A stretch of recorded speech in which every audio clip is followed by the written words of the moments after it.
Berlatar pada masa pemerintahan Borom Raja Tirat kedua, cerita diawali dengan narasi tentang perang besar di mana kerajaan bernama Ayutthaya memperluas wilayah kekuasaannya. Selama 7 bulan berperang, Ayutthaya berhasil merebut salah satu ibu kota yang dijuluki kota suci. กองทัพอยุธยาเข้ายึดครองนครแห่งเทพ 15 bulan setelah perang berakhir, kita akan diperkenalkan pada seorang anak jenderal perang bernama Tien. Ia saat ini tengah dikejar oleh sekelompok pasukan berkuda yang entah apa alasannya mengejar Tien untuk dihabisi. Dalam pelarian itu, Tien ditemani oleh seorang panglima yang diutus oleh jenderal ayahnya untuk melindungi Tien.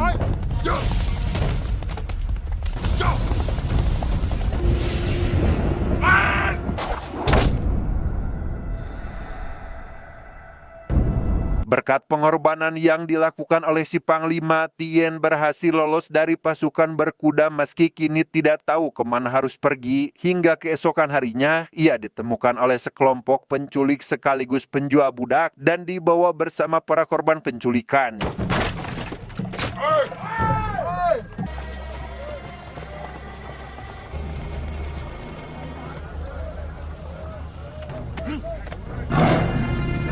Sesampainya di sebuah desa, lebih tepatnya pasar serba ada, Tien sempat melakukan perlawanan untuk melarikan diri, namun usahanya gagal akibat tenaganya tidak sebanding dengan orang dewasa. Yang di situ, ketua penculik yang bernama kita panggil saja Samsul pun memutuskan untuk tidak menjual Tien, tapi akan menjadikannya sebagai bahan tontonan dalam sebuah pertunjukan.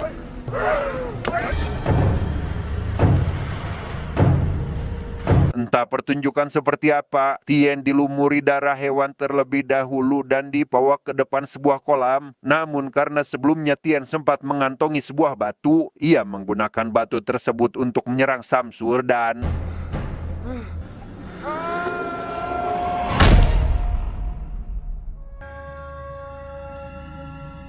Ya, setelah sempat melukai bagian wajah Samsul, Tien diceburkan ke dalam kolam yang ketinggian airnya hanya sekitar 40 cm. Meski ketinggian air tidak akan membuatnya tenggelam, bahaya yang sesungguhnya pun baru dirasakan oleh Tien ketika sebuah kurungan kayu dibuka, yang isi di dalamnya adalah seekor buaya lapar. Sempat menggunakan bambu runcing sebagai senjata, hal itu percuma saja dan Tien harus menghadapi buaya itu dengan tangan kosong sampai akhirnya...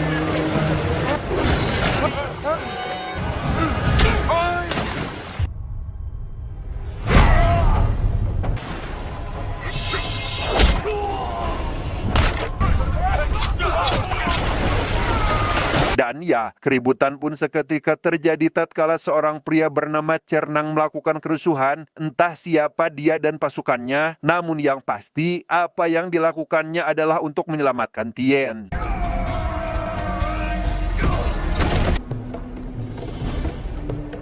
Tidak langsung mengeluarkannya dari kolam, Cernang justru memberikan belati untuk Tien gunakan sebagai senjata. Tujuannya adalah untuk melihat seberapa jauh Tien mampu bertahan dan akan membawanya pulang. Andai kata Tien berhasil mengalahkan buaya tersebut.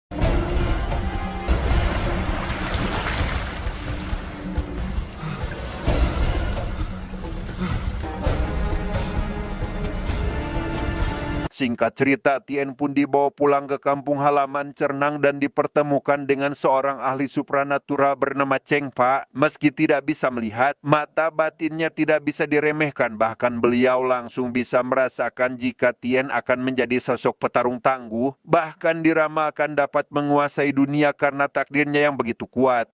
มือของมันเมื่อได้จับอาวุธ Setelah mendengar ramalan itu, Cernang akhirnya memperkenalkan dirinya yang ternyata merupakan ketua bandit sekaligus pemimpin di desa ini. Alasannya membawa Tien, ia tertarik pada keberaniannya yang tidak pantang menyerah dan itu mengingatkannya pada seseorang. Tanpa memberitahu siapa orang yang dimaksud, Cernang menawari Tien untuk tinggal di desa ini jika ingin mempelajari ilmu bela diri. Sempat menolak, Tien seketika berubah pikiran setelah melihat warga giat dalam berlatih ilmu bela diri. Namun yang membuatnya sangat tertarik adalah di sana tidak hanya mempelajari cara bertarung menggunakan tangan kosong, tetapi juga senjata seperti katana, golok, dan senjata tajam lainnya.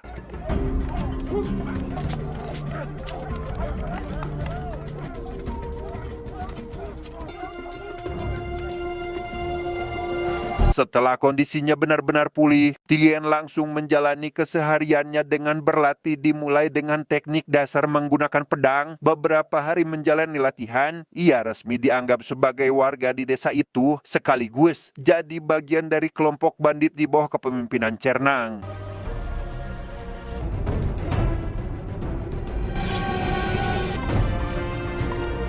นับจากนี้เจ้าจงจำไว้เสมอว่าเจ้าเป็นคนของชุมโจรผาปิกครุฑ 16 tahun kemudian, Tien terlihat sudah beranjak dewasa dan di usia sekarang ia telah menguasai beberapa aliran ilmu bela diri. Di waktu senggangnya, ia tidak mabar ML sampai mitik melainkan pergi ke hutan bermain dengan segerombolan gajah untuk menjinakkan sang ketua dari gerombolan gajah tersebut.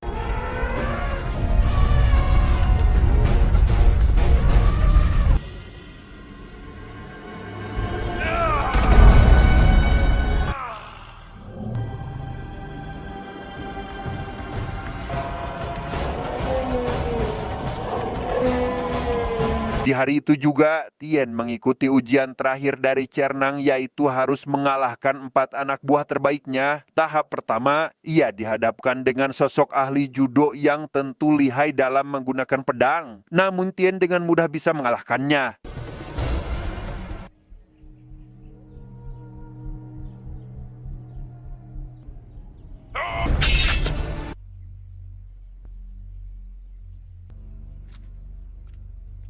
Pada tahap kedua, Tien menghadapi ahli bela diri yang memadukan ketahanan fisik sebagai gaya bertarungnya. Meski sekilas terlihat jauh lebih kuat, hal itu tentu saja tidak bisa dijadikan patokan apalagi untuk Tien karena tidak hanya menguasai satu bidang ilmu bela diri dan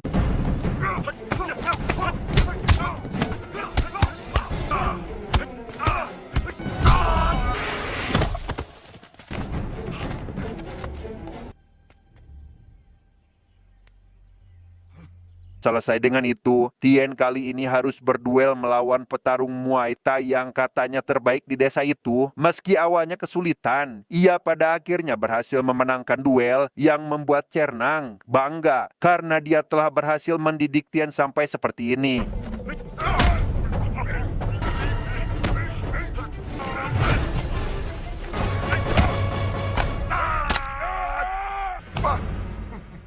Memasuki tahap terakhir ujian, Tien masuk sebuah gua yang bisa digunakan untuk menguji kekuatan sekaligus pikirannya. Di sana ia bertemu dengan seorang gelandangan yang sekaligus tampak putus asa sampai membuat Tien menjadi iba kepadanya. Namun saat menawarkan bantuan terhadap gelandangan itu, tiba-tiba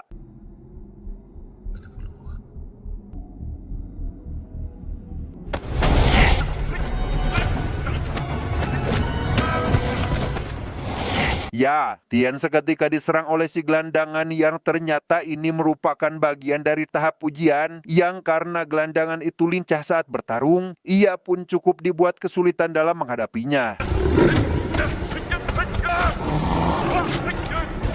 Cernang yang mengawasi dari atas sengaja memberikan belati untuk Tien menghabisi si gelandangan karena ternyata itu sudah jadi bagian dari latihan sebagai bentuk pelajaran bahwa penampilan tidak bisa dijadikan patokan untuk menentukan kepribadian orang lain.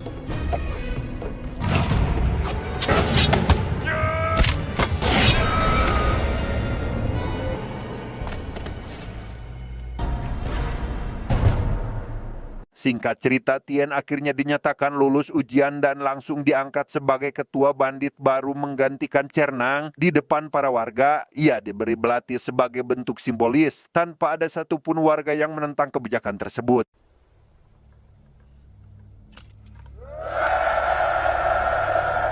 Sejak resmi menjadi ketua pasukan para bandit, Tien pun menjalankan aksi pertamanya dengan menargetkan reng-rengan yang membawa patung Buddha dan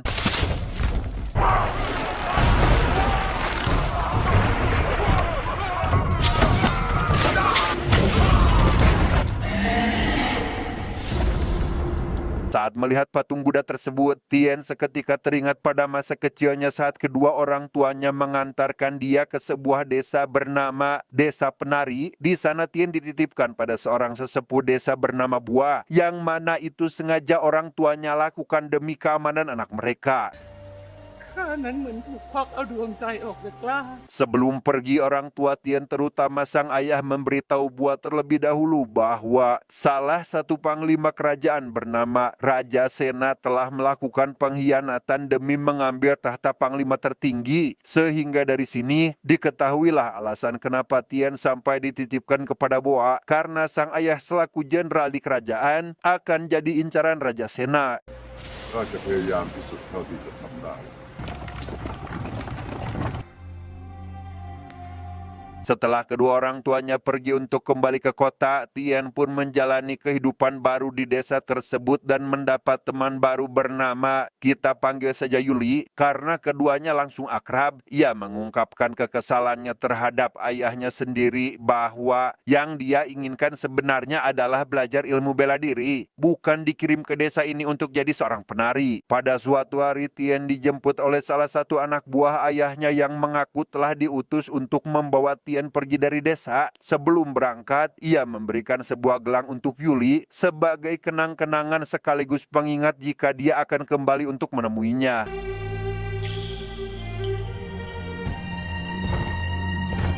Perjalanan pun harus terhenti karena mereka dicegat oleh si Panglima yang tiwas Dewa Film. Menyadari Tien dalam bahaya, si Panglima yang pada dasarnya setia terhadap kerajaan pun langsung menghabisi orang tersebut dan mengambil alih Tien untuk dibawa pergi ke tempat aman.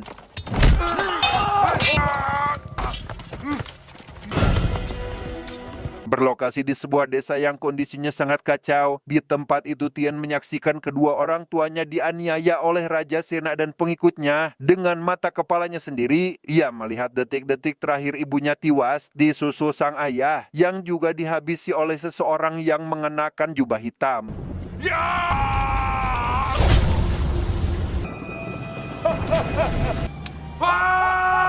Dari sini kita akhirnya mengetahui alasan kenapa mereka dikejar waktu itu. Tien yang tak sanggup melihat kejadian tersebut berteriak cukup keras hingga keberadaannya diketahui oleh Raja Sena yang langsung mengirimkan bala pasukannya.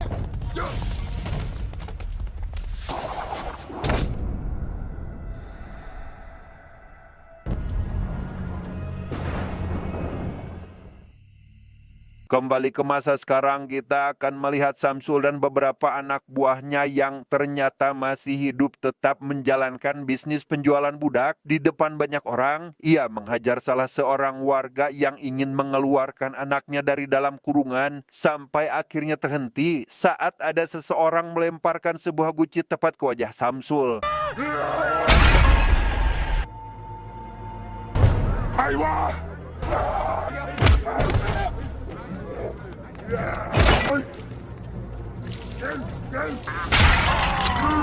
Seperti yang sudah bisa kita tebak, orang itu tidak lain dan tidak bukan adalah Tien yang bermaksud ingin balas dendam terhadap Samsul menggunakan jurus Dewa Mabuk. Ia pun menghajar pria itu sambil sempoyongan dan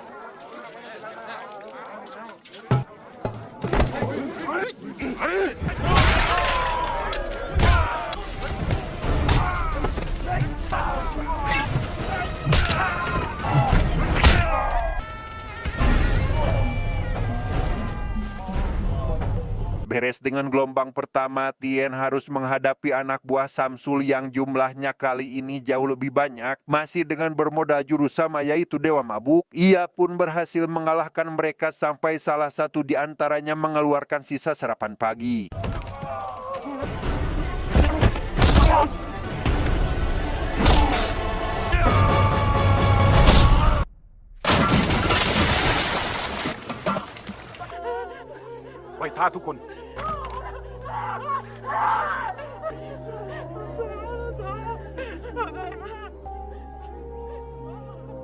Saat memikirkan tentang tragedi yang menewaskan kedua orang tuanya dulu, Tien ditemui oleh Cernang yang ingin menceritakan tentang dirinya saat masih muda. Ia jujur telah menghabisi nyawa seseorang yang tampaknya mirip seperti Tien, apalagi sorot matanya yang memancarkan sinar. Entah siapa sebenarnya sosok yang dimaksud, namun Cernang mengaku bahwa sampai sekarang ia terus dihantui oleh rasa bersalah.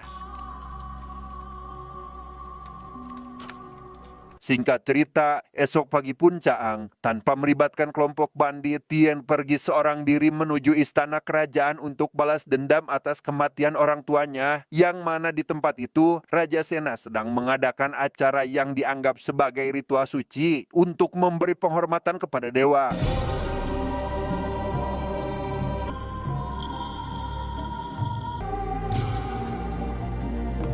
Tanpa diduga, Yuli menjadi penari dalam acara itu dan parasnya yang cantik jelas membuat Raja Sena tertarik. Selesai menari di atas panggung, Tien juga akhirnya terlihat ada di sana namun mengenakan topeng untuk menutupi identitasnya. Menyadari jika penari cantik tersebut adalah Yuli, Tien pun langsung memulai kericuhan saat Raja Sena mulai menggoda gadis itu dan...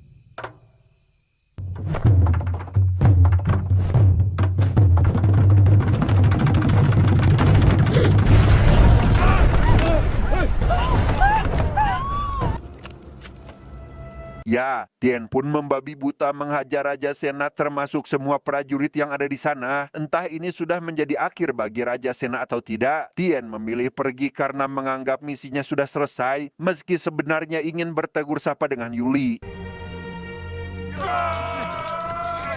Sepulangnya ke desa para bandit, Tien mendapati desa itu sekarang kosong seolah warga telah pergi meninggalkan tempat ini. Entah kemana semua orang, tak lama ia pun dihampiri oleh sosok berjubah hitam yang membuatnya teringat pada sosok yang dulu menghabisi ayahnya sehingga...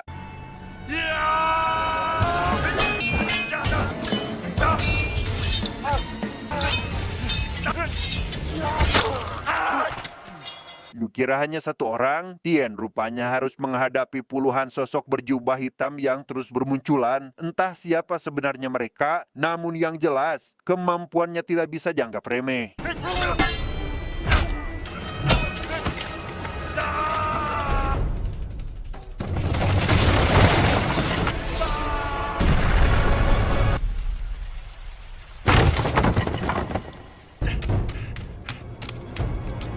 Ketegangan belum selesai di mana kali ini Tien mengincar sosok yang besar kemungkinan adalah ketua dari kelompok jubah hitam ini. Namun saat akan didekati, ia kembali dibuat kerepotan oleh para kroco tangguh tersebut.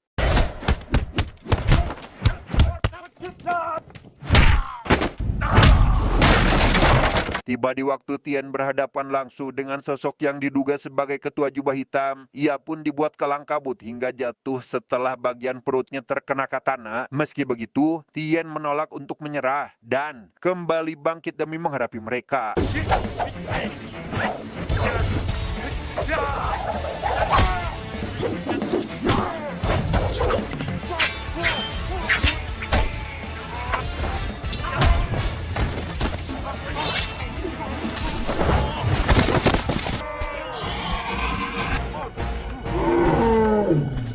Dengan memanfaatkan tubuh gajah sebagai tameng tempur, Tien berhasil menumbangkan sebagian dari kroco yang tersisa sampai akhirnya...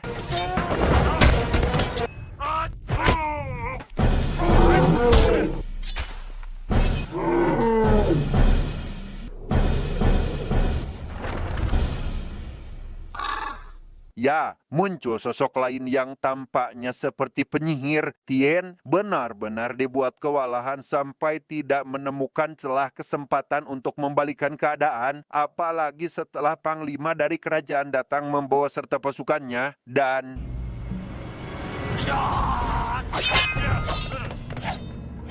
Melihat Raja Sena rupanya masih hidup, hal itu jelas membuat Tien terkejut karena baru mengetahui jika beliau semalam mengenakan rompi yang melindungi tubuhnya. Pada situasi seperti ini, Tien yang sekarang mustahil bisa menggapai Raja Sena dipersilahkan untuk bertarung melawan si jubah hitam yang ternyata...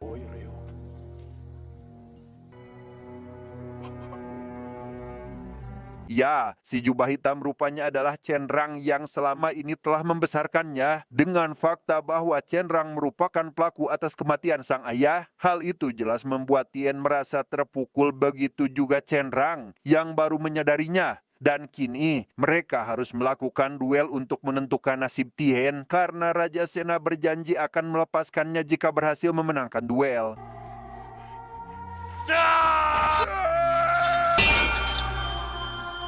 Di tengah pertarungan yang sedang berlangsung, Cenrang dengan sengaja memancing kemarahan Tien agar tidak ragu dalam menghadapinya. Ia ingin menebus kesalahan di masa lalu, meski sebenarnya mudah bagi dirinya jika memang ingin menghabisi murid terbaiknya ini. Cenrang berharap ke depannya Tien dapat menjalani kehidupan baru tanpa ada lagi perasaan dendam dalam hatinya.